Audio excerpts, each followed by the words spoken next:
আসসালামু আলাইকুম মোৰ মা ভনীসকল অসমীয়া ইছলামিক চেনেলটিলৈ আপোনালোকক স্বাগতম জনাইছোঁ। আশা কৰিছোঁ সকলোৱে ভালে আছে। আল্লাহৰ ৰহমতত ময়ো ভালে আছোঁ। আজি আমি কথা পাতিম তাৰাবি নামাজৰ সম্পৰ্কে। সেইকেইটা হ'ল নম্বৰ 1 তাৰাবি নামাজটো কেনেদৰে পঢ়িব আৰু কেতিয়া পঢ়িব। নম্বৰ 2 অসমীয়াত তাৰাবিৰ নিয়ত কেনেদৰে কৰিব। নম্বৰ 3 তাৰাবিৰ নামাজটো সুন্নত নে নফল। নম্বৰ 4 তাৰাবিৰ নামাজ মুঠ কিমান ৰাকাত আৰু নম্বৰ 5 তাৰাবিৰ নামাজটো কি সূৰাৰে পঢ়িব আৰু নম্বৰ 6 4 ৰাকাতৰ মূৰে মূৰে দোৱা নকৰিলে কি হয়। এই গোটেইকেইটা প্ৰশ্নৰ এনচাৰ মই আপোনালোকক দি দিম। ভিডিঅ'টো স্কিপ নকৰি শেষলৈকে চাব, কাৰণ ভিডিঅ'টোৰ শেষত তাৰাবিৰ নামাজটো কেনেদৰে পঢ়িব লাগে মই পঢ়ি পেলাই দেখুৱাই দিম। বলক তেন্তে ভিডিঅ'টো আৰম্ভ কৰোঁ। নম্বৰ 1 তাৰাবিৰ নামাজটো কেনেদৰে পঢ়িব আৰু কেতিয়া পঢ়িব।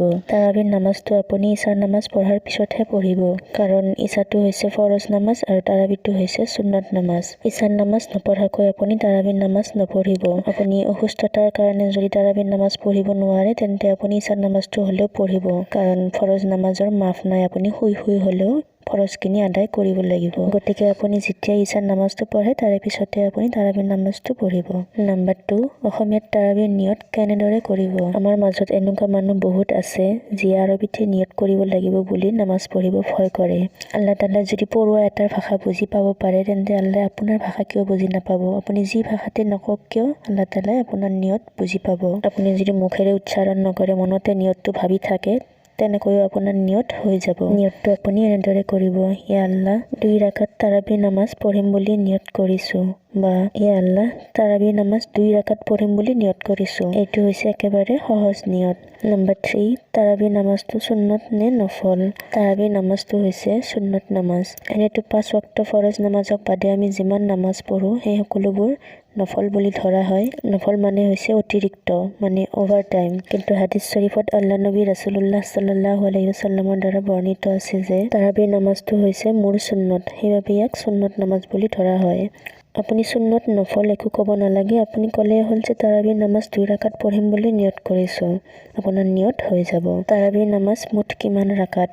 তাৰাবিৰ নামাজটো হৈছে মুঠ 20 ৰাকাত। সাহাবাসকলেও তাৰাবিৰ নামাজ 20 ৰাকাতকৈ পঢ়িছিল। বৰ্তমান হাৰাম শৰীফ আৰু মছজিদে নবৱী আৰু আল আজহাৰ ইউনিভাৰ্চিটি এই সকলোতে 20 ৰাকাতকৈ পঢ়া হয়। সেইবাবে আমিও 20 ৰাকাতকৈ পঢ়িব লাগে। নামাজটো 8 ৰাকাত নে 12 ৰাকাত এইটো কোনো গুৰুত্বপূৰ্ণ বিষয় নহয়। গুৰুত্বপূৰ্ণ বিষয় এইটোৱে যে আপুনি কিমান ভালদৰে নামাজটো পঢ়িব পাৰিছে, কাৰণ এইটো হৈছে আপুনি ইবাদত কৰি কৰি নিজকে ভাগৰুৱাই পেলোৱাৰ মাহ। গতিকে আপুনি খৰধৰ কৰিবৰ কাৰণে চেষ্টা নকৰিব। আপুনি খৰধৰকৈ নামাজ পঢ়িলে আপোনাৰ নামাজ 7 আসমানৰ ওপৰত নুঠিবও পাৰে। সাহাবাসকলে আমাতকৈ বহুত ভালদৰে ইছলাম বুজি পাইছিল। গতিকে তেওঁলোকে যেনেকৈ ধীৰে সুস্থিৰে নামাজটো আদায় কৰিছিল তেনেদৰে আমিও নামাজটো আদায় কৰিবৰ কাৰণে চেষ্টা কৰিব লাগে। নম্বৰ 4 তাৰাবিৰ নামাজটো কি সূৰাৰে পঢ়িব। তাৰাবিৰ নামাজ পঢ়িবৰ কাৰণে কোনো খাস সূৰা নাই। আপুনি যি 10টা সূৰা জানে সেইকেইটাৰে আপুনি নামাজ পঢ়িব, আৰু আপোনাৰ যদি গোটেই 10টা সূৰা মুখস্থ নাই তেন্তে আপুনি 2-3টা সূৰা নিৰ্ধাৰিত কৰি ল'ব, সেইকেইটাৰে আপুনি নামাজ শেষ কৰিব পাৰিব। নম্বৰ 5 4 ৰাকাতৰ মূৰে মূৰে দোৱা নকৰিলে কি হয়। আপুনি দোৱা কৰিব পাৰে, আপুনি এনে বহিবও পাৰে। বহু সংখ্যক মানুহৰ কমৰৰ বিষ থাকে বা আঁঠুৰ বিষ থাকে, তেওঁলোকে 4 ৰাকাতৰ মূৰে মূৰে অলপ বহি ৰেষ্ট লৈ পেলাই নামাজটো আকৌ আৰম্ভ কৰিব পাৰে। কিন্তু কোনোবাই যদি অজু ধৰি ৰাখিব নোৱাৰে বা সন্তান সৰু আছে, তেনেকুৱা অৱস্থাত আপুনি দোৱা কৰিব নালাগে। নামাজটো পঢ়ি পেলাই শেষ কৰি দোৱা কৰিব। দোৱা কৰিলে কি হয়, হিচাপত খেলি মেলি নহয়। আপুনি কিমান ৰাকাত নামাজ পঢ়িছে সেই হিচাপটোত গণ্ডগোল নহয়। দোৱা বুলি কওঁতে আপুনি আয়াতুল কুৰচি পঢ়িব পাৰে, আলহামদুলিল্লাহ সূৰাটো পাঠ কৰিব পাৰে, কুল আল্লাহ 3 বাৰ পাঠ কৰিব পাৰে। আপোনাৰ যি মৰ্জি আপুনি সেয়ে কৰিব পাৰে।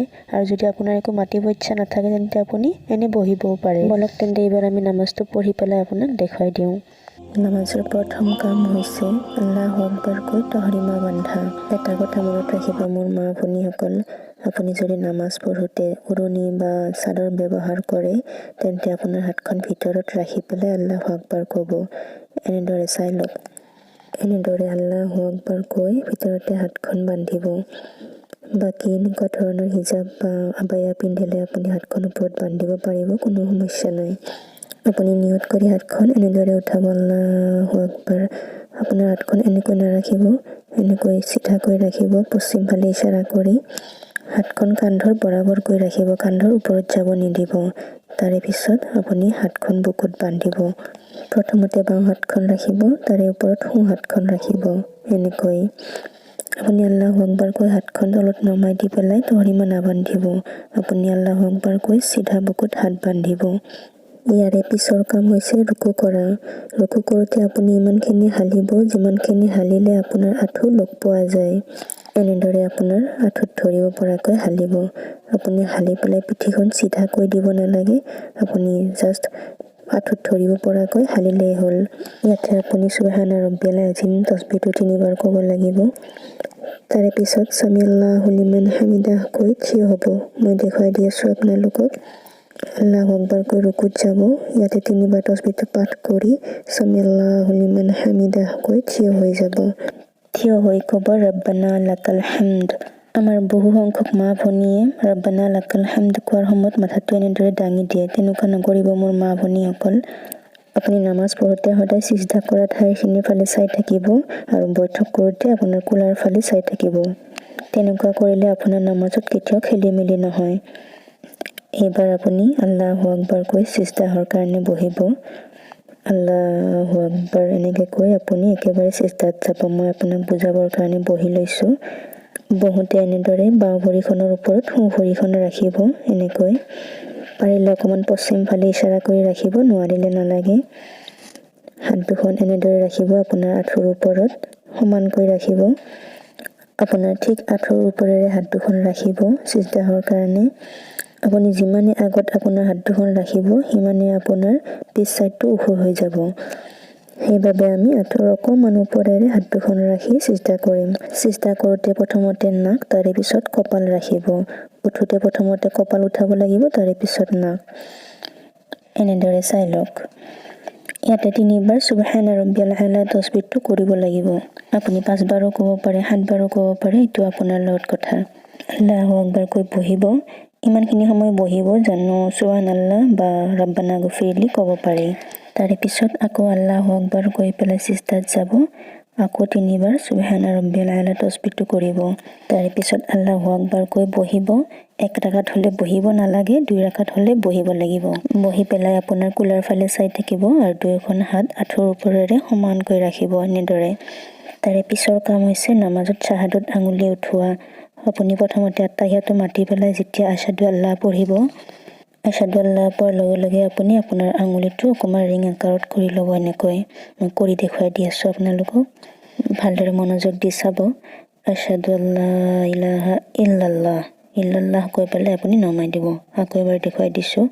এনেদৰে ৰিং আকাৰত কৰি ল'ব। এনেকৈ মাজৰ আঙুলি আৰু বুঢ়া আঙুলি এনেদৰে ৰিং আকাৰত কৰি লৈ শ্বাহাদত আঙুলি উঠাব। মই আকৌ এবাৰ দেখুৱাই দিছোঁ।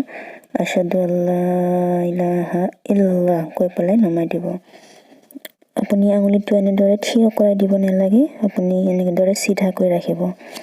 তাৰে পিছত কৰিবলগীয়া কাম হৈছে সোঁৱে বাৱে চালাম ফিৰাই নামাজটো সমাপ্ত কৰা।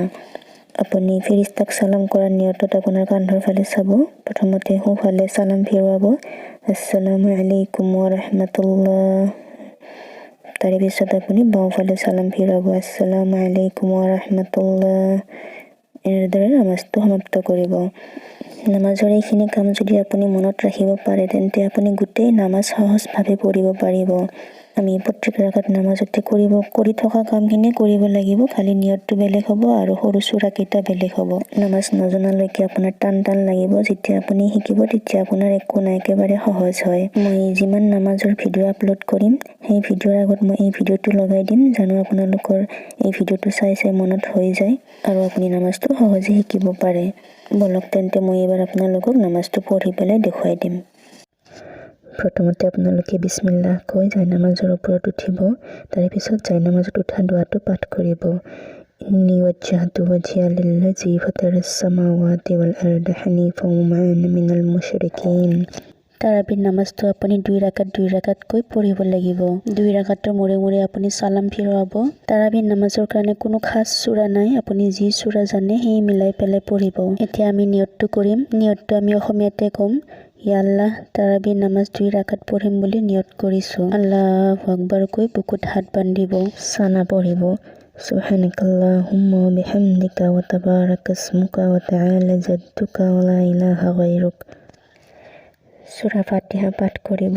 أعوذ بالله من الشيطان الرجيم بسم الله الرحمن الرحيم الحمد لله رب العالمين الرحمن الرحيم مالك يوم الدين إياك نعبد وإياك نستعين اهدنا الصراط المستقيم صراط الذين أنعمت عليهم غير المغضوب عليهم ولا الضالين آمين قل أعوذ برب الفلق من شر ما خلق ومن شر غاسق إذا وقب ومن شر النفاثات في العقد ومن شر حاسد إذا حسد আল্লাহু আকবার সুবহান রাব্বিল আযীম তাসবিহটো 3বার পাঠ কৰিব সামিআল্লাহু লিমান হামিদা ৰব্বানা লাকাল হামদ আল্লাহু আকবাৰ সুবহান ৰাব্বিল আলা তাসবিহটো 3বাৰ পাঠ কৰিব আল্লাহু আকবাৰ কৈ বহিব আকৌ আল্লাহু আকবাৰ কৈ সিজদাত যাব আকৌ সুবহান ৰাব্বিল আলা তাসবিহটো পাঠ কৰিব আল্লাহু আকবাৰ কৈ থিয় হ'ব আল্লাহু আকবাৰ আলহামদুলিল্লাহ সূৰাটো পাঠ কৰিব আলহামদুলিল্লাহি রাব্বিল আলামিন আর রহমানির রহিম মালিকি ইয়াউমিদ্দিন ইয়াকা না'বুদু ওয়া ইয়াকা নাস্তাঈন ইহদিনাস সিরাতাল মুস্তাকিম সিরাতাল লাযীনা আন'আমতা আলাইহিম গায়রিল মাগদুবি আলাইহিম ওয়ালাদ-দাল্লিন আমিন সৰু সূৰা এটা পাঠ কৰিব আল্লাহু আকবাৰ কৈ ৰুকুত যাব আল্লাহু আকবাৰ সুবহান ৰাব্বিল আযীম তাসবিহটো 3বাৰ পাঠ কৰিব সামিআল্লাহু লিমান হামিদা ৰব্বানা লাকাল হামদ আল্লাহু আকবাৰ সুবহান ৰাব্বিল আলা তাসবিহটো 3বাৰ পাঠ কৰিব আল্লাহু আকবাৰ কৈ বহিব আকৌ আল্লাহু আকবাৰ কৈ সিজদাত যাব সুবহান ৰাব্বিল আলা তাসবিহটো আকৌ 3বাৰ পাঠ কৰিব আল্লাহু আকবাৰ কৈ বহিব আত্তাহিয়াত পাঠ কৰিব আত্তাহিয়াতু লিল্লাহি ওয়াসসালাওয়াতু ওয়াত-তাইয়্যিবাতু আসসালামু আলাইকা আইয়ুহান নাবিয়্যু ওয়া রাহমাতুল্লাহি ওয়া বারাকাতুহু আসসালামু আলাইনা আলা ইবাদিল্লাহিস সালিহিন আশহাদু আল্লা ইলাহা ইল্লাল্লাহু ওয়া আশহাদু আন্না মুহাম্মাদান আবদুহু ওয়া রাসূলুহু দরুদ ইব্রাহিমী পড়িব اللهم صل على محمد وعلى آل محمد كما صليت على إبراهيم وعلى آل إبراهيم إنك حميد مجيد اللهم بارك على محمد وعلى آل محمد كما باركت على إبراهيم وعلى آل إبراهيم إنك حميد مجيد دعاء مع سورة পড়িব رب اجعلني مقيم الصلاة ومن ذريتي ربنا وتقبل دعاء ربنا اغفر لي ولوالدي وللمؤمنين يوم يقوم الحساب সালাম ফিরাব আসসালামু আলাইকুম ওয়া রাহমাতুল্লাহ আসসালামু আলাইকুম ওয়া রাহমাতুল্লাহ এনেদৰে সালাম ফিৰাই নামাজটো সমাপ্ত কৰিব মোৰ কথাখিনি আপোনালোকে বুজি পাব বুলি মই আশা কৰিছোঁ তাৰাবি সম্পৰ্কীয় কিবা প্ৰশ্ন থাকিলে মোক কমেণ্টত জনাব পাৰে ভিডিঅ'টো ভাল লাগিলে লাইক কৰিব যিমান পাৰে শ্বেয়াৰ কৰিব আপোনাৰ এটা শ্বেয়াৰৰ কাৰণে হয়তো কোনোবাৰ উপকাৰ হ'ব পাৰে আসসালামু আলাইকুম এনেকুৱা ভাল ভাল ভিডিঅ' আগলৈ চোৱাৰ বাবে আমাৰ চেনেলটো ছাবস্ক্ৰাইব কৰিব কাষতে থকা বেল আইকনটো প্ৰেছ কৰি দিব কিবা জানিবলগীয়া থাকিলে কমেণ্টত জনাব ভিডিঅ'টো যিমান পাৰে শ্বেয়াৰ কৰিব আপোনাৰ এটা শ্বেয়াৰৰ কাৰণে হয়তো কোনোবাৰ উপকাৰ হ'ব পাৰে আসসালামু আলাইকুম